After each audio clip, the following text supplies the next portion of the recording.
Ya, Oma ingin cerita sedikit, ini penting teman-teman semua untuk tidak menunda-nunda berbuat baik pada orang tua.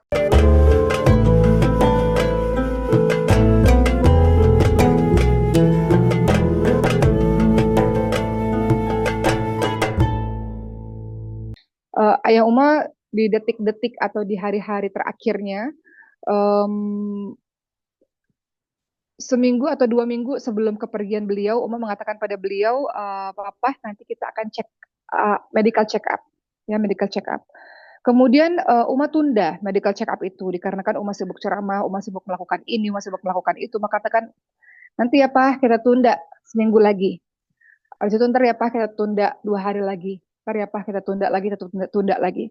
Sampai akhirnya di hari Jumat pada hari itu, tanggal 4 Juni, ya 4 Juni 6, 2021 kalau nggak salah. Eh, di tanggal 3-nya, Uma katakan pada ayah Uma, Papa besok kita medical check up ya, gitu. Terus kemudian di malam harinya, di sore harinya, tanggal 3, Uma tahu papa Uma dalam keadaan batuk ya pada saat itu teman-teman semua. Pada masa itu masih masa COVID. Kemudian Uma katakan, ya ntar kita lihat deh keadaannya gimana. Setelah Uma tahu papa Uma batuk, Uma katakan kepada pihak rumah sakit, kayaknya ditunda lagi deh gitu. Medical check up-nya ditunda lagi, nggak jadi tanggal 4. Sudahlah, di tanggal 4, Uma nggak lihat handphone, tiba-tiba pukul 7 pagi, eh, handphone udah berdering, dan kemudian Ibu Uma mengirimkan foto. Ibu Uma tinggal di rumah yang berbeda, Uma Dokter Cindy tinggal di rumah yang berbeda, kemudian Ricis lagi ada di atas gunung di daerah Flores pada masa itu. Kemudian Ibu Uma mengirimkan pesan dan juga menelpon berkali-kali sambil mengirimkan foto. Dan foto itu Uma juga, foto itu dalam keadaan ayah Uma dalam keadaan tidur ya, namun berbusa. Kemudian beliau dalam keadaan yang Uma nggak tahu apa yang terjadi pada beliau. Baik, seterusnya Uma ingin cerita sedikit, ini penting teman-teman semua untuk tidak menunda-nunda berbuat baik pada orang tua. Jangan sampai menyesal seperti apa yang Uma lakukan. Jadi, apa yang terjadi pada saat itu? Yang terjadi pada saat itu adalah Ibu Uma cuma mengatakan, Papa dalam keadaan begini, apa yang harus dilakukan? Lalu kami anak-anaknya, waktu Uma lihat foto itu, Uma dalam keadaan tangan yang bergetar, Ibu nggak bilang apa-apa, cuman eh, saya dan Cindy, Dokter Cindy, kita bilang panggil ambulans, kemudian bawa ke rumah sakit, kemudian Dokter Cindy mengatakan gimana keadaan Papa, jangan lupa untuk kalau bisa sih di CPR kalau terjadi apa-apa gitu. Kemudian saya dan Dokter Cindy dari Depok, kita menuju ke rumah sakit karena kita sepakat di dalam WhatsApp grup family itu, kita sepakat bahwa kita akan ketemu di emergency saja. Tentu saja Ria Ricis tidak bisa dihubungi karena beliau naik ke atas gunung yang nggak ada sinyal sama sekali, sementara naik ke atas gunung juga butuh waktu berjam-jam, nggak bisa dihubungin. Singkat cerita, sepanjang perjalanan kami tetap terus mengecek keadaan ayah karena ibu berada di ambulans bersama dengan almarhum ayah pada saat itu. Dan kemudian teman-teman tolong dengar cerita ini karena cerita ini banyak sekali hikmah, termasuk hikmah bagaimana ketika hidup kita berinteraksi dengan para penghafal Quran. Sampai akhirnya di ambulans, sampai mobil Uma di rumah sakit, ya, sampai di rumah sakit maksudnya, mobil Uma sampai di rumah sakit bertepatan dengan ambulans ayah Uma sampai di rumah sakit. Ketika pada akhirnya Uma keluar dari mobil, kemudian ayah Uma juga dikeluarkan dari mobil, cuman bedanya selimutnya udah sampai ke kepala. Jadi pada saat itu Uma kaget, dan Uma bilang, jangan ditutup kepalanya. Uma bilang kayak gitu, kenapa ditutup kepalanya gitu. Dan Uma masih nggak ngerti apa yang terjadi. Tapi pada saat itu petugas rumah sakit, perawat sangat cepat membawa ke emergency, jadi Uma juga berlari, menyusul dari belakang, terus Uma bilang, jangan ditutup, nanti susah nafasnya, Uma bilang begitu. Dan Ibu Uma nggak berkata apapun juga, nggak berkata apapun, Uma lari menyusul perawat untuk sampai ke emergency, dan langsung dokter periksa, Uma nggak tahu, Uma masih nunggu gitu, nggak tahu apa-apa. Tiba-tiba pada saat itu suami Uma nyusul ke dokter karena larinya lebih cepat. Tiba-tiba langsung datang kepada Uma dan mengatakan papa udah nggak ada gitu. Nah, itu rasanya teman-teman semua, apa rasanya? Apa rasanya ketika nggak ada, apa ya, nggak ada tanda-tanda sama sekali. Kemudian pada saat itu teman-teman berencana untuk membawa ayah menuju ke rumah sakit untuk medical check up, tapi kita tunda-tunda karena kesibukan kita. Pada saat itu, dan Uma pikir, dari keluarga Uma kan yang belajar agama Uma ya teman-teman semua. Uma yang belajar agama, Uma yang fokus gitu dalam mempelajari agama. Uma pikir orang yang udah belajar agama itu orang yang paling kuat gitu. Karena kita udah ngerti, oh kata Rasulullah harus sabar. Oh, kata Rasulullah itu sabar di pukulan yang pertama. Oh, kata Rasulullah kalau ada yang meninggal dunia atau gimana-gimana caranya begitu begini begitu begini. Jadi Uma pikir menghadapi kematian itu orang yang belajar agama itu adalah orang yang paling sabar sekali dibandingkan yang belum belajar agama gitu atau yang nggak fokus dalam belajar agama. Nyata-nyatanya ketika dikabarkan oleh suami Uma Papa Uma udah nggak ada, itu semuanya seperti mimpi karena nggak ada sakit. Kalau sakit mungkin kita persiapan, tapi kalau kematian mendadak teman-teman semua itu nggak ada persiapan di hati kita, di jiwa kita. Tapi mau nggak mau kita harus menghadapi itu. Jadi antara ini benar atau ini mimpi atau ini apa gitu ya. Maka pada saat itu Uma bergetar dan Uma cuma bisa berzikir saja ya, cuma bisa menyebut terus nama Allah dan nggak kuat untuk berdiri. Ternyata gini loh rasanya gitu ya. Uh, Ditinggal oleh orang yang paling kita cintai atau orang yang paling dekat dalam kehidupan kita ternyata rasanya seperti ini. Jadi Uma nggak kuat berdiri, jadi Uma jatuh gitu ya, jatuh di emergency itu di UGD itu. Sementara ibu Uma dan adik Uma sangat kuat, jadi Uma kaget gitu kok mereka bisa sekuat itu gitu. Kemudian ketika Uma menghampiri ayah Uma, keadaan badannya sudah kaku, teman-teman semua. Kenapa? Karena ternyata meninggalnya sudah lebih dari 8 jam. Jadi ternyata Papa Uma di tanggal 3 itu, di malam harinya itu, beliau masuk ke kamar, ada maghrib, kamar yang berbeda, lalu sama Ibu Uma dibiarkan di kamar yang berbeda, karena dalam keadaan batuk kan saat itu, sampai pagi, nggak keluar-keluar. Nah, baru ketika pagi Ibu Uma ketok kamarnya, buka kamarnya, baru dalam keadaan yang berbusa dan sudah biru. Jadi badannya biru, kaku dan biru. Kakunya karena kematiannya sudah lama. Kemudian dokter tidak bisa mengidentifikasi kematiannya kenapa, dikarenakan kematiannya sudah lebih dari 8 jam, sudah sangat lama. Uh, Bahkan untuk sekedar mencium dan memegang aja Uma nggak berani gitu, nggak berani pada saat itu.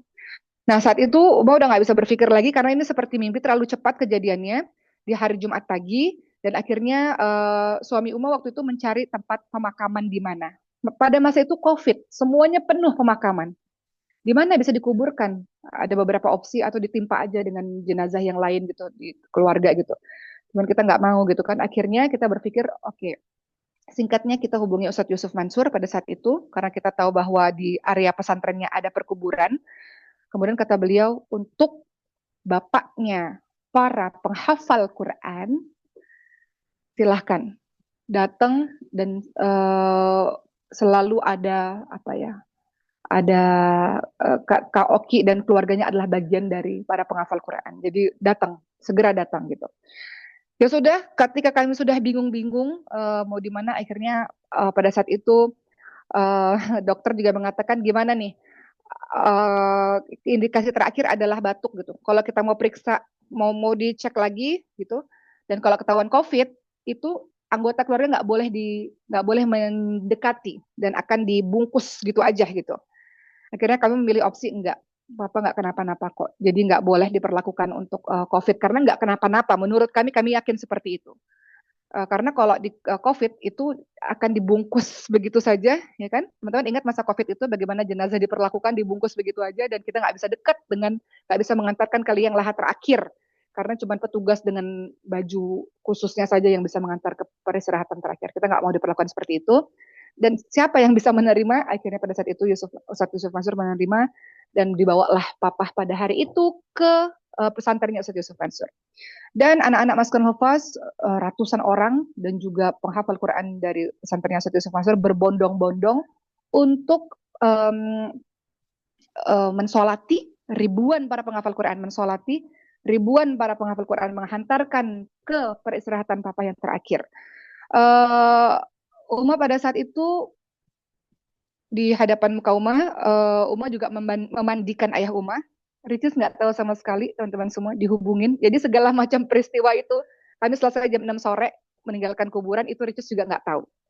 Karena teleponnya tidak bisa dihubungi, karena beliau udah berada di atas gunung, masih naik gunung. Orang kalau nyusul ke gunung butuh berjam-jam jalan kaki, kan mendaki gunung, untuk menjemput Ricis ke bawah gitu. Uma memandikan ayah Uma memandikan bagian kepala,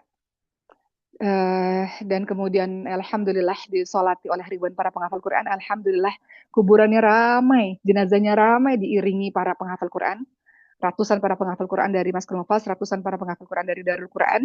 Hari Jumat pada masa itu, Umar rasa kematian yang indah ya di hari Jumat, diakhiri dan diurusi semuanya oleh para penghafal Quran. Masya Allah, sampailah jam 6 sore, sudah saatnya harus meninggalkan area perkuburan. Uma ngerasa ternyata gini ya, kita kalau nangis terlalu lama pusing ya teman-teman semua, jadi kayak pusing gitu. Terlalu lama menangis, dan Uma yang paling banyak menangis dibandingkan dengan adik Uma atau ibu Uma. Mereka kelihatan lebih ikhlas dan lebih kuat gitu. Jadi nggak bisa dihubungin, barulah jam 9 malam dia baru aktif handphonenya. Jadi ternyata ada orang yang menyusulnya naik ke atas gunung, berjalan kaki naik ke atas gunung, sampai di atas gunung teman-temannya ini nggak mau mengabari karena dia harus turun gunung. Kalau turun gunung itu artinya harus punya kekuatan, nggak boleh nangis. Kalau nangis nanti gimana bisa turun gunung? Karena turun itu harus butuh kekuatan juga. Jadi berita itu nggak disampaikan ke Regis sampai Regis turun gunung lagi.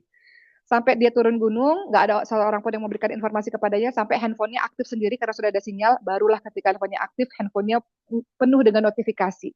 Akhirnya Regis cuma lihat, karena Uma memfotokan, memvideokan, akhirnya Ricis bisa melihat video-video yang Uma kirimkan, foto-foto pemberitaan dari media dan sebagainya. Singkatnya dia tahu dari pemberitaan itu karena temannya nggak ada yang berani mengabarkan dia. Esoknya barulah dia sampai dari Flores ke Jakarta, dan dia ternyata lebih tegar dan lebih kuat dibandingkan Uma. Jadi Uma cukup kaget dengan keadaan itu. Bagaimana mungkin saya orang yang belajar agama, saya yang memberikan ceramah di mana-mana, ternyata saya yang paling lemah di antara anggota keluarga. Ya sudah, dan sampai akhir wafatnya Papa Uma, sampai kemudian 1 tahun, Uma adalah satu-satunya anak yang tidak bisa melihat kamarnya papahnya Uma, nggak bisa melihat baju-bajunya papahnya Uma, nggak bisa melihat foto atau videonya papahnya Uma, nggak bisa. Dikala adik-adik lain lebih kuat. Nah, sekarang berdasarkan cerita itu, teman-teman semua, ada pembelajaran yang ingin Uma sampaikan pada teman-teman di hari ini, adalah yang pertama, jangan pernah menunda-nunda kebaikan atau baktimu kepada orang tuamu. Karena Uma menunda-nunda untuk medical check up. Uma katakan, bentar ya Pak, oke sibuk, bentar ya Pak, oke ada ceramah, bentar ya Pak, oke ada kerja, bentar ya Pak, nanti ya Pak. Sampai akhirnya Papa Uma udah nggak ada. Jadi, yang pertama, jangan pernah menunda-nunda berbuat baik pada orang tua. Kedua, apapun yang orang tua minta, selagi kamu bisa lakukan, lakukan.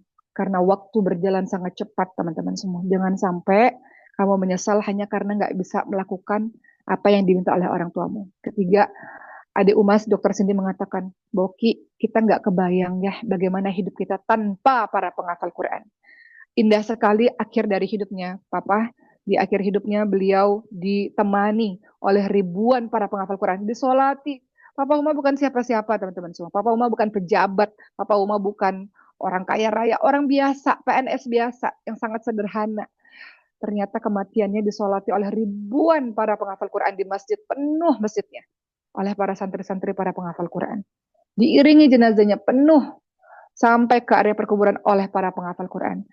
Dimasukkan ke liang lahat, disaksikan oleh ribuan para penghafal Quran. Sehingga pembelajaran yang berikutnya adalah pentingnya dalam kehidupan lakukan kebaikan-kebaikan, karena ternyata itu mempengaruhi di hari akhir. Uma nggak bilang Uma berbuat baik ya, cuman dengan adanya Maskanul Hufaz yang sudah didirikan, ternyata itu membawa efek pada saat kami bingung mau di mana jenazah ini dimakamkan, semua terasa mudah karena para penghafal Quran. Maskanul Hufaz itu 80% beasiswa, teman-teman semua. Dari awal pendirian, kita sepakat tadinya semuanya gratis. Hanya saja berjalannya waktu, akhirnya kita buka 80% beasiswa. Jadi, itu yang Uma ingin sampaikan pada teman-teman. Sekarang, sebelum Uma bahas tentang ayat-ayat, hadis, dalil, dan cerita-cerita bagaimana berbakti pada orang tua, izinkan hari ini agak lebih personal ya teman-teman semua. Nggak seperti minggu-minggu yang sebelumnya, kita bahas tentang ayat, bahas tentang hadis, bahas tentang kisah-kisah. Hari ini Uma mau kita bedah, ini personal, mudah-mudahan bermanfaat bagi teman-teman semua. Hari ini kita sharing, Uma mau teman-teman di Batam membedah satu persatu nasihat dari Papa Uma ketika beliau masih ada. Jadi ketika pada akhirnya Papa sudah meninggal, teman-teman tahu apa yang kami lakukan? Karena kami semua anak-anak tinggal di Jakarta, akhirnya kami sepakat rumah yang ada di Batam, itu kita akan ubah jadi pesantren Quran. dalam waktu 2 bulan, ya renovasi dan semuanya dalam waktu 2 bulan.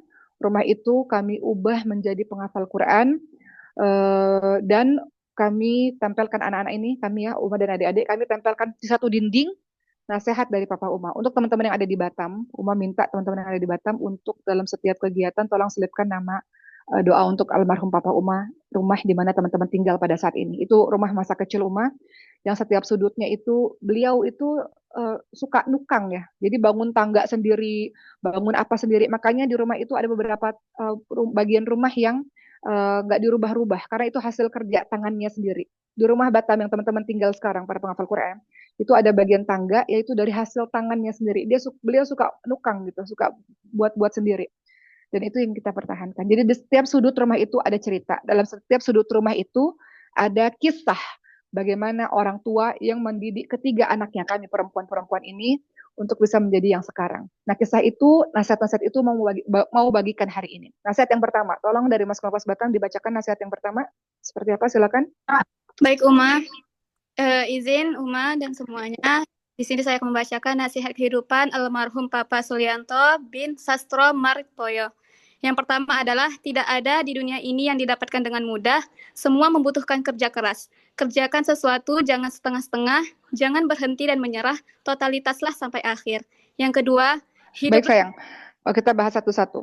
Kalimat ini adalah kalimat yang selalu Uma sampaikan dari dulu sampai sekarang dalam setiap ceramah Uma atau Uma ngisi motivasi atau apapun, Uma sampaikan kepada seluruh jemaah, kepada seluruh murid, kepada seluruh teman-teman lainnya bahwa nggak ada segala sesuatu di dunia ini yang bisa didapatkan dengan mudah. Semuanya perlu perjuangan, dan perjuangan itu bisa kamu lakukan. Kamu bisa mendapatkan apa yang kamu inginkan kalau kamu nggak setengah-setengah dalam mengerjakan segala sesuatu.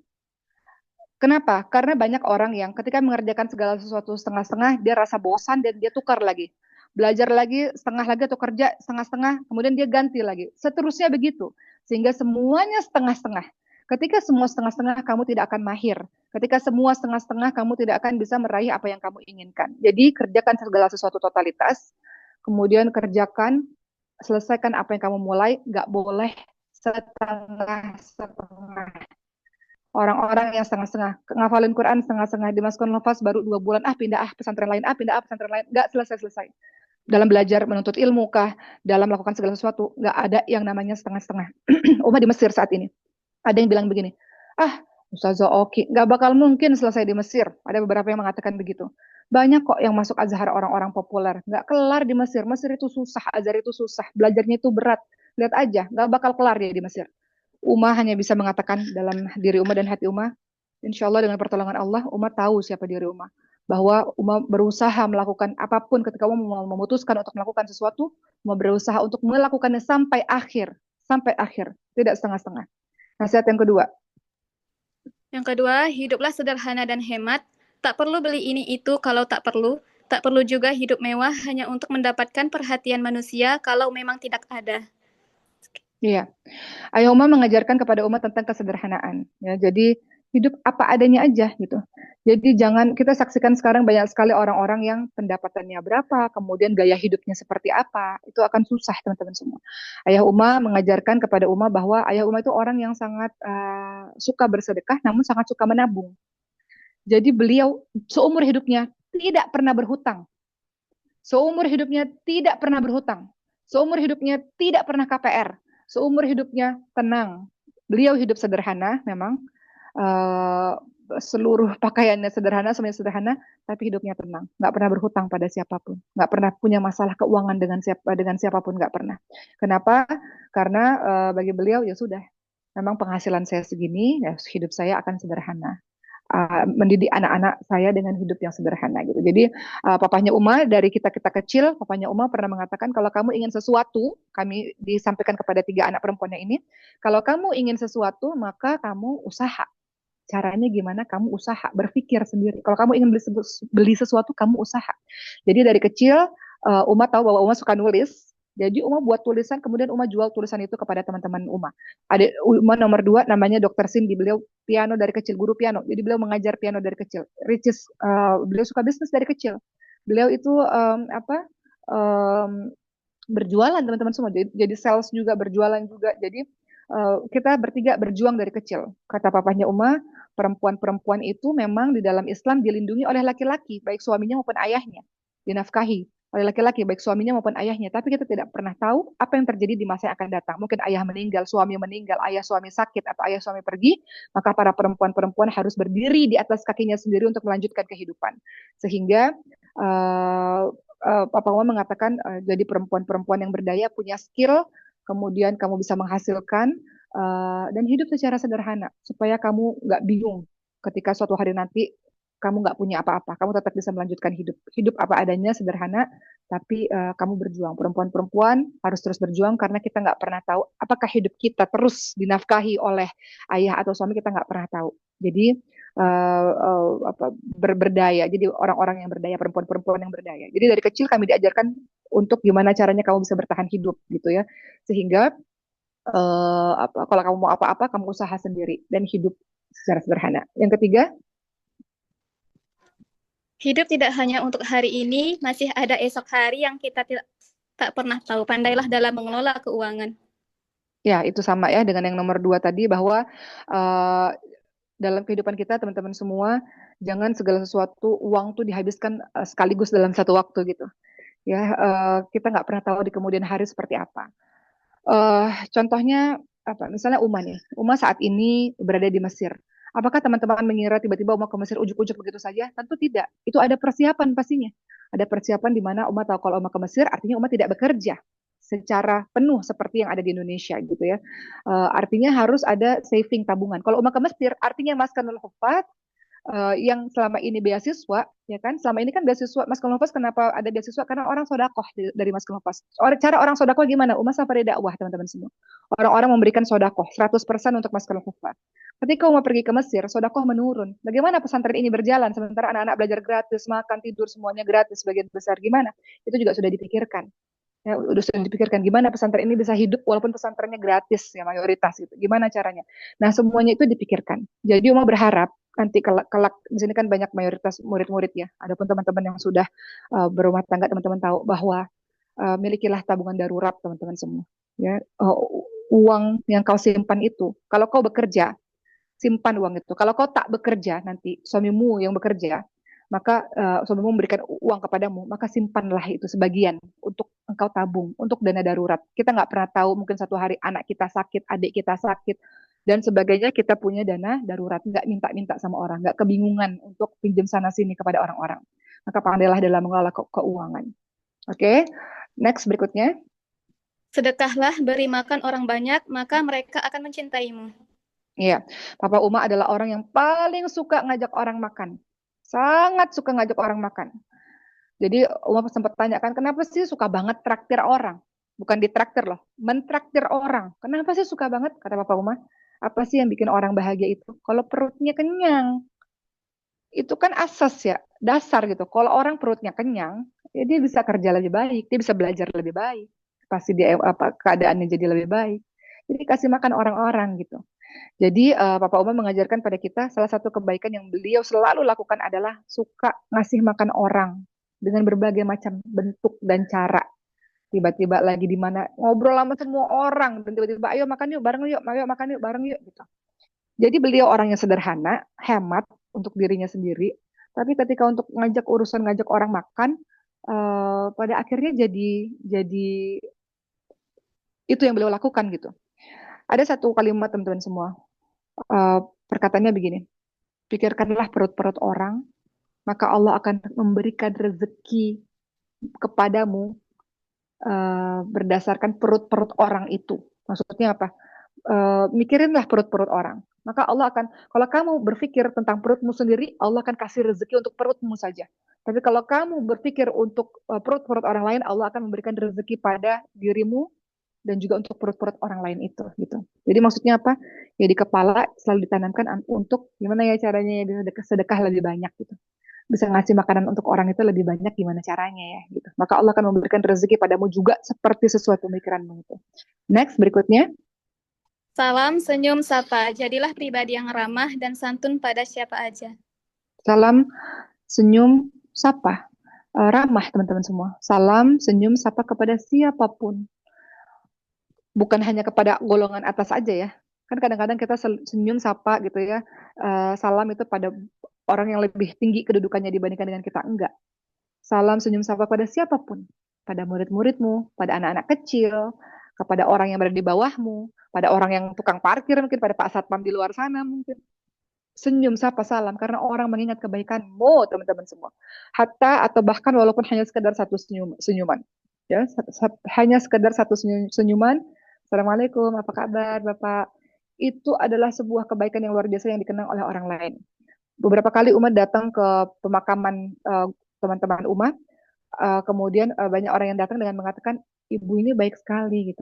Ibu ini selalu nanya kabar saya seperti apa kalau lewat di depan jalan dan sebagainya. Jadi hal sederhana yang nggak susah teman-teman semua. Senyum itu nggak susah kepada orang, tapi membekas di hati setiap orang. Senyum itu nggak susah, tapi menyejukkan hati orang yang memandangnya. Senyum itu nggak susah, tapi senyum itu melambangkan kebaikan yang tulus, yang datang dari hatimu yang tulus juga gitu. Ya, jadi untuk teman-teman senyum sapa ramah. Jadi selalu tersenyum di depan orang-orang lain, sapa orang-orang lain teman-teman semua. Siapapun mereka, berikan salam kepada mereka. Assalamualaikum warahmatullahi wabarakatuh. Itu adalah doa. Kita mendoakan kepada orang lain agar Allah memberikan keselamatan, rahmat, kasih sayang kepada mereka. Maka berikan assalamualaikum warahmatullahi kepada orang-orang lain. Lanjut. Semua orang di hadapan Allah sama, jangan pernah membeda-bedakan orang lain, hargai setiap orang. Jangan pernah membeda-bedakan orang lain, teman-teman semua. Kita nggak pernah tahu apa yang terjadi di masa yang akan datang. Orang yang mungkin kau rendahkan hari ini, mungkin suatu hari nanti adalah orang yang lebih tinggi kedudukannya dibandingkan dengan dirimu. Orang yang kau rendahkan hari ini, mungkin suatu hari nanti orang yang mungkin akan menolongmu. Mungkin akan menolongmu. Um, Contoh sederhana, ketika ada masker hufaz pada saat itu, Uma kan nggak berpikir apa-apa teman-teman semua. Ya udah mau buat masker hufaz. Waktu itu kan Uma buat masker hufaz nggak berpikir apa-apa. Uma cuma berpikir pengen dapat amal jariah deh ya Allah, karena kalau ngandalin sholat sendiri, puasa sendiri belum tentu diterima oleh Allah. Pengen hidup di lingkungan para penghafal Quran, pengen hidup di lingkungan orang-orang yang hari-harinya bersama Quran, orang-orang yang sibuk hari-harinya dengan Quran dan amal-amal kebaikan. Kita nggak punya ruang loh untuk melakukan hal-hal yang nggak ada manfaatnya. Bahkan kita nggak punya ruang untuk marah atau benci berkelanjutan pada orang karena nggak punya waktu untuk itu gitu. Nah, Uma pengen punya hidup yang seperti itu, makanya adanya Masker Nova. Tapi siapa sangka lewat Masker Nova ternyata yang menolong kehidupan Uma berkali-kali. Jadi ketika ada seseorang yang tanya di Masker Nova, Uma ngapain sih ngurusin Masker Nova? Uma udah punya pekerjaan itu. Apa sih yang dicari dari Masker Nova? Apa yang dicari dari Masker Nova teman-teman semua? Uma cari di Masker Nova apa? Nyari uang? Nggak mungkin. Yang ada kita yang memberikan untuk Masker Nova. Cari apa di Mas Kalhopas? Cari ketenaran. Ngapain? Uma main film lebih tenar dibandingkan ngurusin pesantren. Di Mas Kalhopas nyari apa gitu? Nyari apa? Akhirnya Uma bilang Uma cari keberkahan. Keberkahan itu salah satunya adalah ketika tadi ayah Uma meninggal, tiba-tiba ribuan penghafal Quran menemani. Jadi balik lagi, jangan pernah sekali-kali kau merendahkan orang lain. Jangan pernah para guru kau merendahkan anak-anak muridmu karena mungkin lambat menghafal. Para orang tua, jangan sekali-kali kau merendahkan anak-anakmu karena mungkin kau rasa dia anak kecil dan sebagainya. Setiap orang itu istimewa dan satu hari nanti mungkin dia kelak yang akan bantu kehidupan kita. Contoh sederhana yang sering kali Uma ceritakan pada teman-teman semua di kota Mekah, ya, ada seorang anak kecil, anak SMP, memberikan DM kepada Uma. Kemudian dia katakan, Ustaz Zoki lagi di Mekah ya, aku mau ada project kelas nih, bikin film pendek katanya. Mau boleh nggak ketemu 15 menit? Terus akhirnya mau bilang, ya udah nggak apa-apa, datang aja. Kalau kamu mau bikin film pendek nggak apa-apa. Toh Uma di Mekah lebih santai dibandingkan di Indonesia.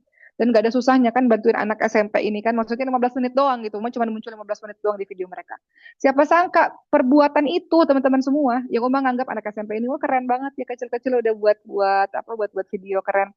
Ternyata dia bahagia. Beberapa hari setelah itu ibu Uma serangan jantung dan koma, dan seperti yang teman-teman tahu kisahnya 11 hari di ICU. Tiba-tiba dokter bilang bawa ke ICU Indonesia. Akhirnya dikeluarin dari ICU di Mekah. Uma ngurusin beberapa hari di kamar hotel dan Uma bingung karena ibu Uma berbaring. Orang yang habis koma bingung Uma ngerawatnya karena Uma bukan perawat. Nggak bisa bergerak, berbaring aja. Uma harus menyuntikkan tangannya setiap hari untuk ganti pempes dan sebagainya. Uma bingung gimana caranya yang nyuntikin dan sebagainya. Obat-obat banyak sekali semuanya pakai bahasa Arab, gimana caranya. Ternyata orang tua dari anak SMP ini adalah dokter Indonesia yang udah tinggal berbelas-belas tahun di Mekah. Jadi beliaulah yang tiap hari ngurusin ibu Uma. Bayangkan teman-teman semua. Bayangkan, buah dari kita menghargai, menghormati, bermuamalah, berbuat baik pada orang lain, suatu hari nanti mungkin dia yang akan tolong kita. Next, berikutnya. Disiplin waktu, tahu kapan waktu beribadah, belajar, dan bermain. Oke, disiplin waktu teman-teman semua. Jadi manajemen waktu.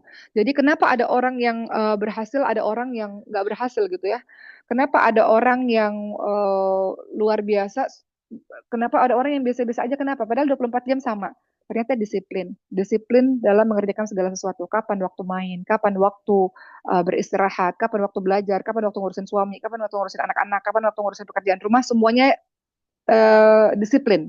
Seorang guru ngaji Uma mengatakan, oke, saya mau kasih tahu kamu satu kisah. Saya punya 2 murid. Yang satu dokter jantung yang terkenal sekali dan pasiennya banyak dan selalu ngantri. Ya, kemudian di rumah nggak ada asisten rumah tangga juga. Tapi beliau selalu bilang sama suaminya, izinkan saya untuk setiap hari Jumat setengah hari saya mau ngafalin Quran di masjid. Jadi ada me time-nya untuk ngafalin Quran. Dan dia selesai hafalan Qurannya. Orang yang sibuk ini. Sebaliknya lagi, beliau bilang, ada ibu rumah tangga, punya 9 anak kecil-kecil, nggak punya asisten rumah tangga. Kerjanya hari-hari masak, nyuci, ngurusin anak, dan sebagainya. Kemudian tetap selesai hafalan Qurannya. Gimana caranya? Ditempelin Qurannya ketika setrika baju, Qurannya ditempelin di dinding, kemudian beliau sambil setrika, sambil baca, sambil dengar murotal, hafal. Hafal. Jadi bagaimana beliau seimbang untuk menuntut ilmu, seimbang untuk hafal Quran, seimbang dengan pekerjaan-pekerjaan yang lainnya. Jadi disiplinlah secara waktu, teman-teman semua. Disiplin secara waktu. Misalnya nih, kasih contoh, mohon maaf ya, kasih contoh kuliah di Mesir ini kan, di Azhar ini bagi sulit ya teman-teman semua. Bayangin ketika masa ujian, biasanya tuh kuliah akan diliburkan 1 bulan sebelum ujian. Bayangin teman-teman semua. Kita bilangnya tawakuf. 1 bulan sebelum ujian, nggak boleh ada kegiatan apapun, kegiatan organisasi, kegiatan mahasiswa apapun nggak boleh karena semua orang akan fokus mempersiapkan ujian. Kenapa 1 bulan? Saking beratnya ujian itu, terlalu banyak materinya. Nah, akhirnya Uma bingung gimana cara belajarnya ya, menguasai 1 buku pakai bahasa Arab semua untuk 1 pelajaran. Gimana cara menguasainya? Akhirnya manajemen waktu. Oke, Uma punya waktu misalnya punya waktu 3 hari untuk pelajaran ini. 3 hari itu artinya 24 jam dikali 3. Oke, berarti pembelajarannya buku paketnya ini ada berapa halaman? Oh, ada sekian ratus halaman. Berarti sekian ratus halaman ini diselesaikan dalam waktu 3 hari. Gimana caranya? Berarti 1 halaman butuh waktu berapa lama gitu. Nah, itu manajemen waktu. Manajemen waktu yang akhirnya buat kita jadi bisa. Nah, teman-teman, manajemen waktu. Gimana caranya? Apa yang teman-teman targetkan itu tepat waktu selesai, insya Allah. Next, berikutnya. Setiap engkau memiliki kepandaian, percaya dirilah. Asahlah keahlian yang engkau punya dengan sungguh-sungguh. Nggak ada orang bodoh, teman-teman semua. Nggak ada orang nggak bisa. Nggak ada orang nggak berbakat, nggak ada. Semua orang cerdas. Itu yang dikatakan ayah Uma kepada Ricis pada saat itu. Teman-teman tahu, Uma dan adik Uma nomor 2. Kalau orang tua kami ke sekolah, orang tua akan tanya, anak-anak kami juara 1 atau enggak, Bu? Pertanyaannya gitu. Tapi kalau untuk Ricis, orang tua Uma datang ke sekolah dan mengatakan, anak saya naik kelas atau enggak, Bu? Gitu. Pertanyaannya beda. Naik kelas apa enggak, Bu? Artinya naik kelas saja syukur. Karena waktu itu muridnya 25, dia ranking 23. Ya alhamdulillah. Yang penting naik kelas. Tapi kemudian apakah Papa Uma pernah mengatakan hal-hal yang buruk atau membanding-bandingkan dengan kakaknya ini yang berprestasi secara akademis? Enggak. Papa Uma mengatakan, oke, Ricis sukanya apa? Sukanya olahraga sama seni. Oke. Nggak apa-apa, berarti pelajaran lain nggak apa-apa, asal jangan nggak naik gitu ya. Yang penting di batas minimum aja nggak apa. Tapi oke, kamu punya kecerdasan di bidang kesenian, kemudian di bidang olahraga, ya udah fokus di situ. Sungguh-sungguh, jangan setengah-setengah. Jadi bintang di bidangmu itu gitu. Sampai akhirnya sekarang Ricis dengan kreativitasnya dia bisa jadi seseorang sesuai dengan apa yang menjadi passionnya, apa yang jadi hobinya.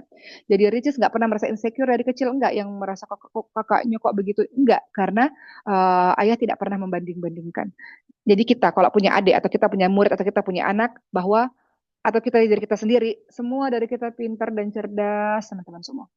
Almarhum Papa Oma pernah mengatakan jangan kalah sebelum berperang. Artinya adalah jangan pernah mengatakan nggak bisa sebelum kamu coba.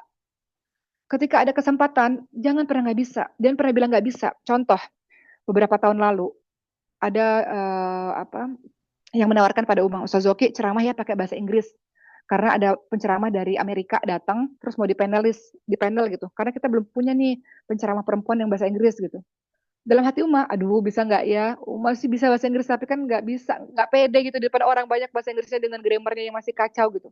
Tapi di lisan Uma bilang, Insya Allah, Insya Allah, Insya Allah saya coba gitu. Padahal dalam hati, gimana caranya ya gitu, gimana caranya ya? Akhirnya apa? Preparation. Akhirnya dari situ, dari akhirnya Uma jadi internasional, jadi speaker pakai bahasa Inggris itu. Akhirnya sejak hari itu, akhirnya Uma mengatakan, oh ternyata saya bisa ya. Akhirnya next jadi lebih mudah gitu. Akhirnya sekarang kalau setiap kali ada international speaker dari perempuan yang dari luar, mereka akan panggil Uma untuk jadi panelistnya juga berbarengan untuk memberikan ceramah. Oke, oke. Uma minta maaf hari ini tadi Uma pikir kita akan bahas tentang ayat-ayat Quran dan sebagainya, tapi kayaknya waktunya nggak sempat. Jadi mohon izin, apakah teman-teman mau melanjutkan dengan nasihat-nasihat ini atau kita beralih kepada ayat-ayat Quran dan hadis dan yang lain-lain? Lanjut, Oma, Ah, lanjut. lanjut, oke, baik. Nasihat yang berikutnya, silahkan. Tekunlah dalam melakukan apapun karena ketekunan membuahkan keberhasilan.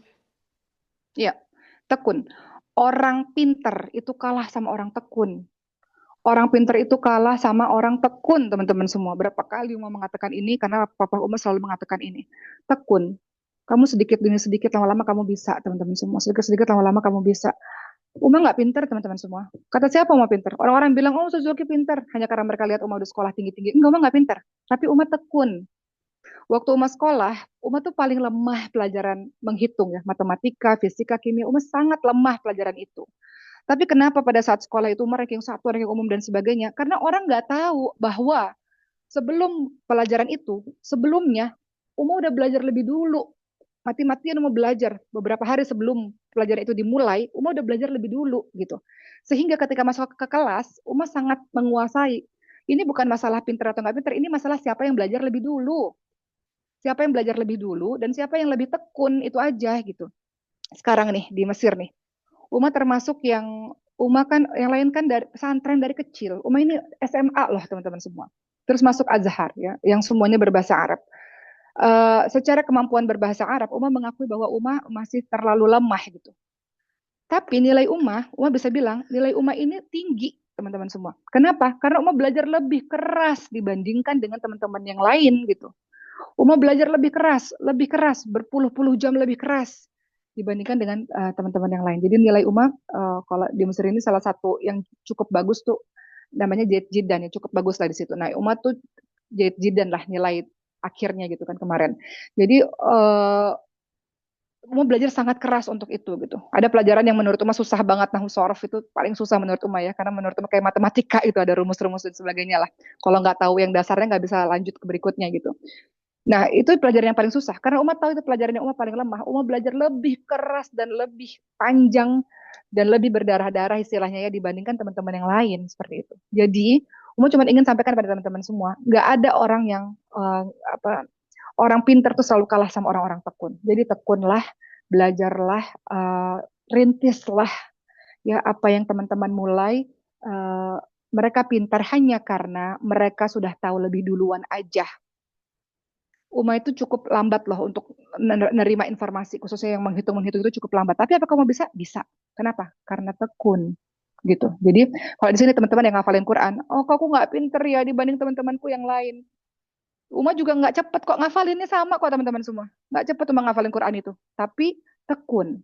Tiap hari, dikit-dikit, dikit-dikit. Lama-lama melampaui. Lama-lama bisa. Lama-lama bisa teman-teman semua. Gitu ya. Jadi tekunlah dalam mengerjakan segala sesuatu. Maka kunci dari keberhasilanmu adalah ketekunan. Lanjut. Engkau mulia karena ilmu yang bermanfaat, bukan karena harta dan tahta. Iya. Teman-teman itu diangkat derajatnya oleh Allah Subhanahu wa taala mulia karena ilmu yang kau miliki. Kalau engkau hanya mengandalkan hartamu saja, teman-teman semua. Ketika ada harta, orang dekat pada dirimu. Ketika engkau nggak ada harta, orang jauh daripada dirimu. Dan tanpa ilmu, bagaimana kau bisa menjaga hartamu itu? Engkau punya jabatan, nggak punya ilmu. Orang hormat pada dirimu hanya karena pada saat kau punya jabatan. Tapi kalau kau sudah tidak ada jabatan lagi, orang nggak akan hormat pada dirimu. Jabatan itu teman-teman semua, kalau kau nggak punya ilmu, bagaimana kau bisa melaksanakan jabatan itu dengan baik, ya kan? Makanya Nabi Sulaiman alaihissalam ketika dikasih pilihan, mau harta, tahta, ataupun ilmu, maka Nabi Sulaiman memilih ilmu. Karena dengan ilmu, Nabi Sulaiman alaihissalam mendapatkan semuanya. Hartanya dapat, tahtanya juga dapat.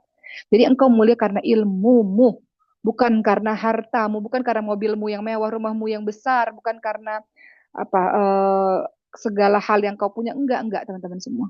Engkau mulia karena ilmu. Mau cerita teman-teman semua di Azhar ini, ya, itu adalah surga bagi para penuntut ilmu. Kenapa banyak orang yang enggan pulang ya ke Indonesia? Karena mereka menikmati surga ini. Bagaimana belajar itu sangat mudah. Para masyayikh ya, guru-guru itu tersebar di mana-mana. Mau belajar apapun gratis.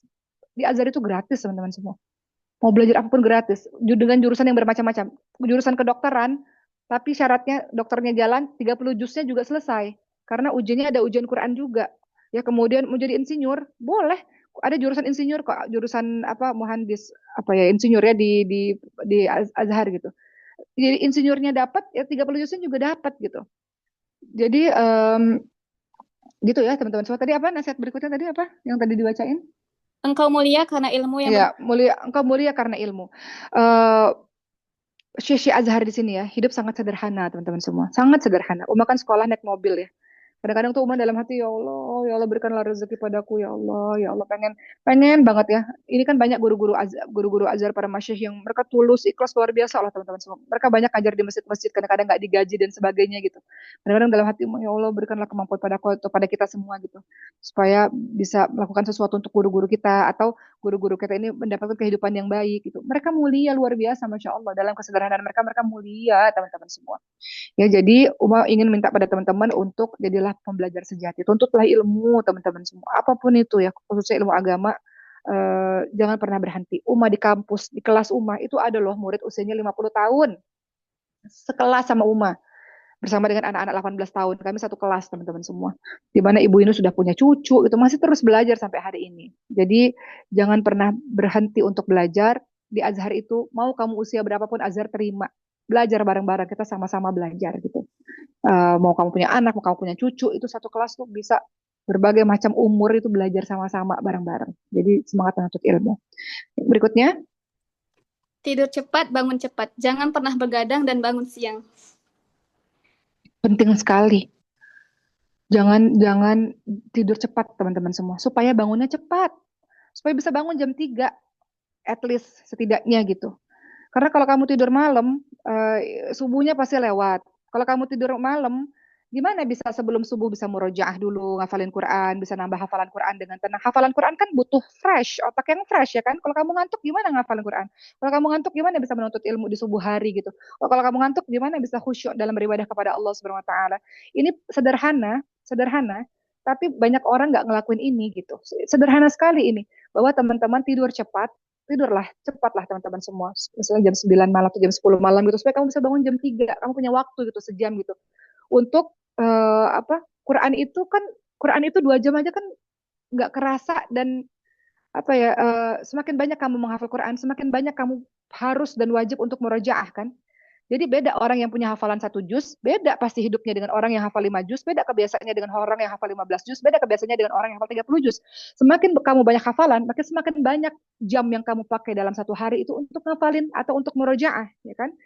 Dan Umat tanya kepada para penghafal Quran yang ada di sini, kapan sih waktu terbaik kamu untuk bersama dengan Quran? Mereka bilang sebelum subuh atau ba'da subuh gitu. Sebelum subuh lah sejam lah, habis itu ba'da subuh sejam lagi. Itu waktu terbaik sebelum kita sibuk dengan kegiatan sehari-hari gitu.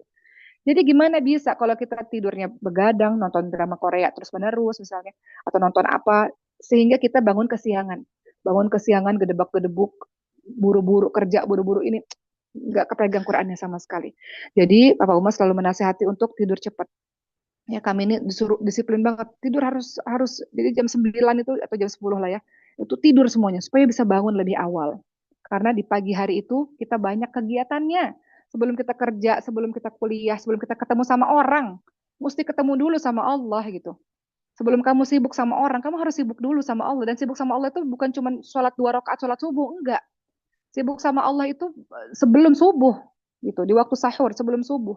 Jadi tidur di waktu yang lebih cepat, tidur cepat. Bagaimana nasihat Rasulullah tidur lebih awal. Berikutnya,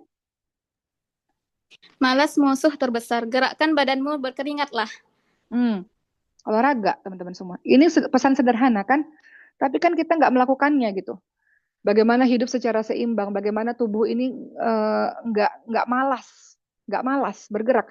Papa Uma itu paling nggak suka melihat perempuan-perempuan malas. Papa Uma tuh paling nggak suka ngeliat perempuan-perempuan bangun kesiangan. Itu haram tuh di keluarga Uma tuh ketika kami kecil-kecil. Papa paling marah kalau perempuan bangun kesiangan. Papa paling marah kalau perempuan-perempuan malas.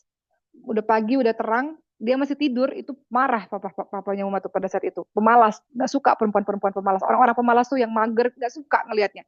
Pagi-pagi tuh udah kerja, udah beresin rumah, udah bersih-bersih, udah ini, udah itu. Jadi nggak ada yang namanya matahari sudah terang benderang, kita masih ada di selimut itu. Dari libur kan biasanya kita gitu kan, nggak ada tuh yang kayak gitu-gitu. Jadi Papa mau berpesan, ayo gerakin tubuhnya, ayo olahraga, ayo berkeringat, ayo hidup sehat. Kita kan hidup nggak cuma sekedar ruh, nggak cuma sekedar akal, tapi badan ini digerakkan teman-teman semua. Badanmu yang sehat, maka semuanya akan jadi stabil ya. Kamu belajarnya jadi lebih semangat gitu. Coba kalau teman-teman semua, kalau teman-teman begadang, teman-teman nggak pernah olahraga, lemah kan? Teman-teman kalau lagi belajar ngantuk, tidur, terus kita nggak mau jadi orang kayak gitu. Kita mau jadi orang yang passionate ya. Jadi kalau ada apa-apa tuh bersemangat. Nah, cara biar bisa semangat apa? Olahraga. Uma cerita satu kisah teman-teman semua. Jadi hari ini judulnya sharing session ya, nggak ceramah ya. Uma minta izin ya, Uma nggak sebutkan namanya. Mohon izin, Uma mohon izin mau cerita ini. Seorang anak usia belasan tahun di Mesir datang kepada Uma dan mengatakan, Uma, saya ini juara Quran lah di Indonesia. Datang ke Mesir, kemudian dibiayai oleh seorang guru, ya oleh seorang guru lah, guru Mesir gitu. Sampai di Mesir teman-teman tahu ternyata guru ini mengajaknya tidur di rumahnya. Kemudian gurunya mengatakan, nggak apa-apa tidur sama saya satu kasur. Setelah itu gurunya mengatakan, kita nonton video ini sama-sama. Setelah nonton video itu sama-sama, gurunya mengatakan, kita lakuin apa yang seperti di video ini. Dan akhirnya anak itu terkena lah kasus ini. Ya maksudnya terkena lah bahwa akhirnya tindakan asusila yang dilakukan oleh gurunya. Uma sangat sedih mendengarkan hal itu. Ya, untuk teman-teman, untuk para orang tua, hati-hati mengirimkan anak kemana-mana. Untuk teman-teman semua, teman-teman harus tahu mana yang boleh dilihat oleh orang. Kan kalian udah gede ya teman-teman semua, kecuali anak-anak kecil. Ibu-ibu, teman-teman semua ajari anak-anak kita mana yang, karena anak ini polos sekali, nggak tahu apa-apa. Jadi dia bilang nggak tahu, nggak ngerti gitu. Ajarkan anak-anak kita mana yang boleh dilihat oleh orang bagian tubuhnya, mana yang boleh disentuh, mana yang nggak boleh disentuh, mana yang perilaku apa sih bahasanya kalau bahasa sopannya ya, perilaku asusila tuh kayak gini, laki-laki dengan laki-laki tuh mereka bisa buat begini-begini. Itu karena anak-anak belasan tahun ini dia nggak ngerti. Dia bilang pertama kali juga saya lihat video-video itu, pertama kali juga saya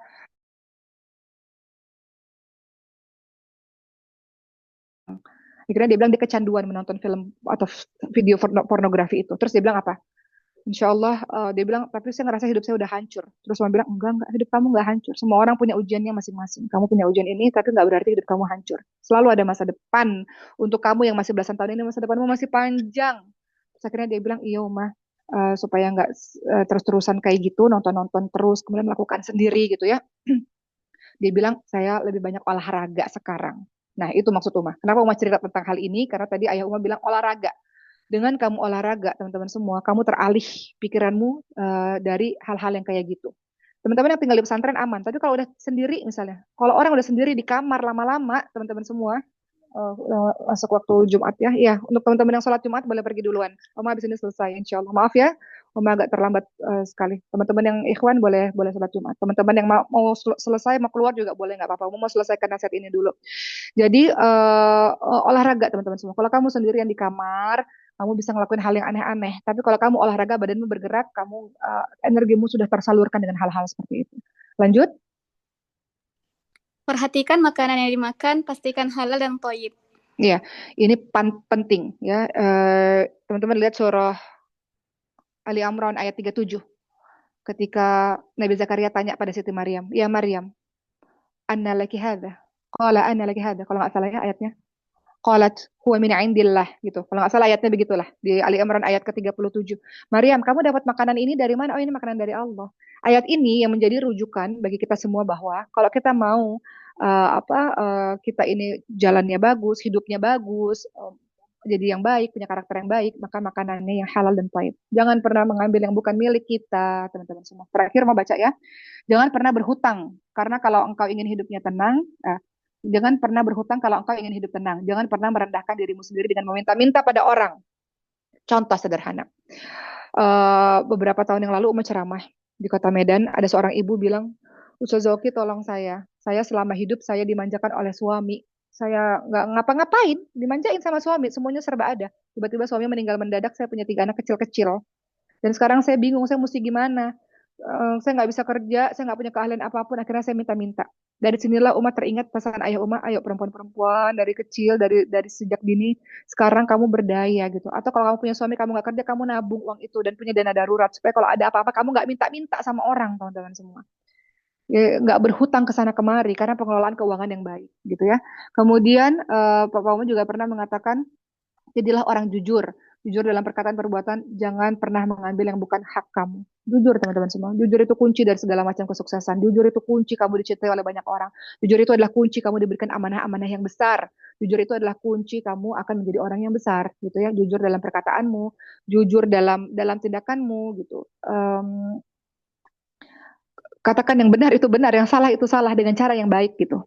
Jadi nggak perlu kita menjilat-jilat orang, nggak perlu kita cari muka sama orang, nggak perlu. Kalau kamu berlian, kamu akan tetap berlian kok, walaupun kamu tertutup di lumpur sekalipun, kamu tetap berlian gitu. Jadilah orang-orang yang jujur, berperilaku jujur, bersikap yang jujur. Kemudian carilah waktu, perkataan dan tempat yang tepat saat ingin mengingatkan seseorang, jangan sampai menyinggung hatinya. Ini penting banget teman-teman semua. Teman-teman kan adalah guru atau ibu atau kakak atau teman dari teman yang lainnya. Kadang-kadang kita menasihatin orang, ya kan? Tapi kata-kata kita menyakiti hati dia. Makanya ada pepatah mengatakan fikul lima kom, makal fikul lima kol makom. Setiap perkataan ada tempat, setiap tempat ada perkataan. Jadi kalau kamu ingin menyampaikan sesuatu pada suamimu, kepada anak-anakmu, pada siapapun, perhatikan tempat, perhatikan waktu ketika berbicara, perhatikan pemilihan kata dalam berbicara, perhatikan suasana hati orang pada saat berbicara. Contoh misalnya kita nasihatin anak lah, kayak Uma nasihatin anak Uma ngelihat nggak mungkin Uma marah-marahin dia pada saat dia baru pulang sekolah atau di depan teman-temannya atau dalam keadaan dia yang nggak enak suasana hatinya, dalam keadaan dia lapar, nggak mungkin gitu. Jadi Papa Uma mengajarkan kalau kamu mau bicara sama orang, sama siapapun itu, cari waktunya, cari pemilihan kata yang tepat saat ingin mengingatkan seseorang. Bisa jadi nasihatmu baik tapi cara penyampaianmu salah, waktumu salah. Atau istri misalnya, suaminya lagi rapat, dia SMS panjang-panjang marah-marah gitu, nggak tepat waktunya. Makanya Ummu Sulaim pada Abu Talha, ingat kisahnya itu. Ummu Sulaim, Abu Talha itu pergi berperang, kata Ummu Sulaim, anaknya meninggal, kata Ummu Sulaim, sebentar lagi Abu Talha suamiku akan pulang, kalian semua jangan bilang apa-apa bahwa anak ini sudah meninggal, aku aja akan menyampaikan pada Abu Talha. Ketika Abu Talha sampai ke rumah, Ummu Sulaim pada saat itu di malam hari memasakkan makanan yang paling enak, kemudian diberikan servis terbaik seperti malam pertama. Kemudian Abu Talha tanya, ya Ummu Sulaim, anak kita gimana? Anak kita dalam keadaan yang tenang, dalam keadaan yang tenang. Besok pagi harinya ketika suaminya sudah baik, fisiknya sudah sehat, maka perutnya sudah kenyang, hatinya bahagia, baru disampaikan dengan hati-hati anaknya telah tiada. Abu Talha marah, diadukanlah pada Rasulullah, kata Rasulullah, justru apa yang dilakukan oleh perempuan ini justru sesuatu yang benar, dan Rasulullah mendoakan agar ada keturunan-keturunan berikutnya. Dari kisah ini kita bisa belajar apa? Kita bisa belajar bahwa nggak bisa teman-teman semua jadi orang yang reaktif. Ada apa-apa langsung keluar, ada apa langsung keluar, nggak bisa. Perhatikan dulu tempat di mana kamu bicara. Tepat nggak? Betul nggak ada tempatnya saya bicara? Kemudian tepat nggak ya pemilihan kata ini pada saat saya menegur?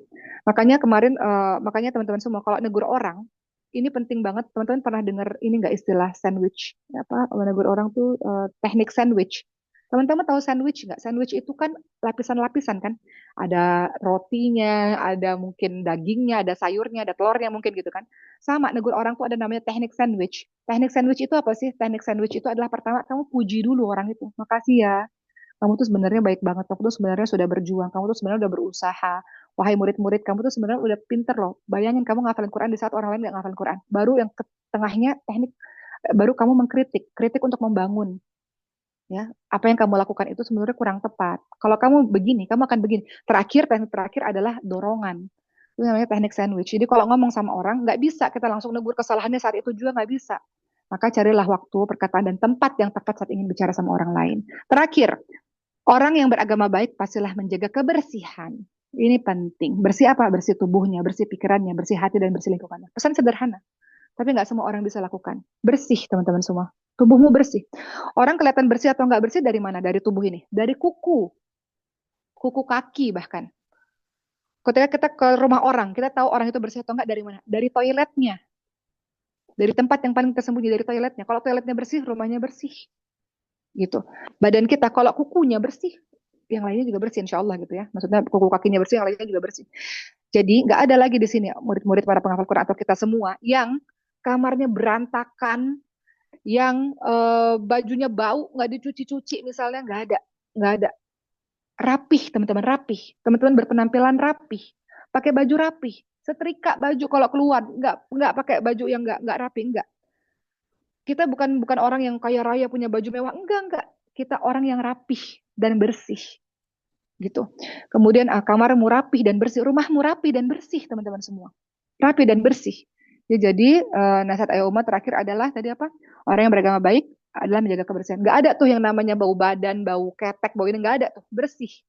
Ya bukan wangi wangi banget enggak, tapi kita bersih. Ya, jadi itu nasihat dari Ayah Uma yang Uma berharap walaupun sederhana tapi mudah-mudahan penting untuk teman-teman semua. Nasihat dari seorang ayah yang biasa-biasa saja, bukan pejabat, bukan orang kaya raya, bukan orang yang punya kedudukan, seorang bapak yang sederhana yang membangun rumahnya dengan tangannya sendiri sebagai tukang bangun rumahnya sendiri, yang baru saja menyelesaikan S1-nya itu pada saat Uma kelas 6 SD. Papa Uma mengatakan orang tua harus punya pendidikan baik supaya anak-anak bisa contoh. Papa aja yang udah tua ini semangat untuk belajar. Jadi kalau anaknya melihat contoh dari orang tuanya, mudah-mudahan anak-anak juga punya semangat untuk belajar. Jadi itu sebabnya dulu papa miskin, yatim piatu. Papa Uma yatim piatu, nggak punya uang untuk sekolah, lulusan SMA aja.